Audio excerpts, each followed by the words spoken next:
حضرت بابا فریدالدین مسعود گنج شکر بابا صاحب رحمتullah علیہ فرماتے ہیں کہ ایک نیک نوجوان تھا، دن کو روزہ رکھتا، رات کو نماز پڑھتا، پر اللہ سے ڈرتا پھر بھی بہت ہی زیادہ تھا، بڑا ہی ڈرتا تھا۔ موت کا وقت آیا تو ماں ہی تھی بس اس کی، تو ماں سے کہنے لگا اماں میری ماں ہے، میرے ساتھ 3 وعدے تو کر۔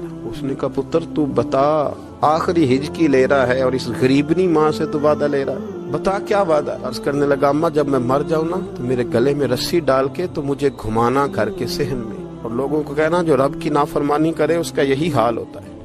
یہ اعلان کرنا جو اللہ کے نافرمان ہوں ان کا یہی اشر کیا جانا چاہیے۔ اور اماں پھر دوسرا وعدہ کر، میرا رات کو جنازہ اٹھایا جائے، میں نہیں چاہتا کہ کسی کے منہ سے یہ لفظ نکل جائیں کہ وہ دیکھو اللہ کا نافرمان جا رہا ہے، رات کو میرا جنازہ اٹھانا۔ اور اماں تیسرا میرے ساتھ وعدہ کر کہ لوگ مجھے دفن کر کے آ جائیں گے تو میری قبر پہ چلی جائے گی۔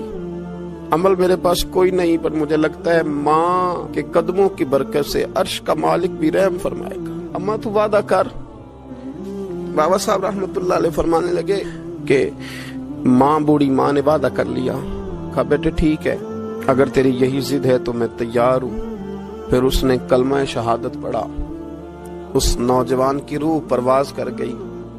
بوڑھی ماں نے رسی منگائی تو وَلِمَنْ خَافَ مَقَامَ رَبِّهِ جنتان، جو ڈر جائے، اس نے تو کہا تھا نا کہ رسی ڈال کے گھمانا اور کہنا یہ اللہ کا نافرمان ہے، اس کا یہی اشر ہونا چاہیے تھا۔ لیکن جب ماں گلے میں رسی ڈالنے لگی تو گھر کے ہر کونے سے آواز آنے لگی خبردار یہ رب کا دوست ہے، اللہ کے دوستوں کے ساتھ اس طرح کا معاملہ نہ کیا جائے، اسے چھوڑ دیا جائے۔ اور کہا تمہیں کچھ بھی اور کرنے کی ضرورت نہیں ہے، یہ تو رب کا دوست ہے اور رب کی بارگاہ میں حاضر ہو گیا۔ کوئی بندہ کہے گا کہ یہ تو ایک بابا فرید کا سنایا ہوا واقعہ ہے، سنیے بخاری میں حدیث ہے، نبی پاک صلی اللہ علیہ وسلم نے فرمایا، حضرت ابو ہریرہ رضی اللہ تعالیٰ عنہ راوی ہیں، حضور فرماتے ہیں ایک شخص مرنے لگا تو اپنے بچوں سے کہنے لگا کہ میں جب مر جاؤں تو مجھے جلا دینا اور پھر میرے جلے ہوئے وجود کو پیس دینا، پھر مجھے ہوا میں اڑا دینا۔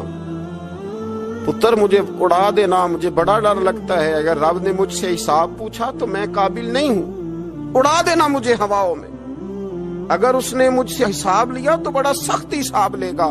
حضور فرماتے ہیں بخاری میں موجود ہے، اس کے بچوں نے اسی طرح کیا، اس کے مرنے کے بعد اسے جلایا، ہوا میں اڑا دیا۔ اللہ کے محبوب فرماتے ہیں رب کریم نے حکم دیا زمین کو کہ اس کے ذرات کو جمع کرو، زمین نے ذرے جمع کیے، خدا نے حکم دیا تو اس کا وجود پھر سے اسی شکل میں آیا۔ تو رب کریم نے فرمایا یہ جو تو نے وصیت کی تو کیوں کی؟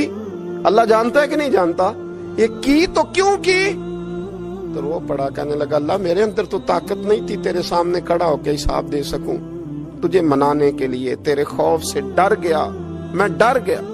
اگرچہ ہمارے بزرگوں نے لکھا ہے کہ آج یہ وصیت کرنا اس رنگ میں، یہ طرز اختیار کرنا درست نہیں، لیکن آپ غور فرمائیے کہ نبی پاک علیہ السلام فرماتے ہیں جب اس نے کہا نا اللہ تجھ سے ڈر کے یہ کیا، تو رب کریم نے فرمایا جا پھر میں نے تیری مغفرت کر دی، کیونکہ اللہ کو پتا تھا یہ دل سے بات کر رہا۔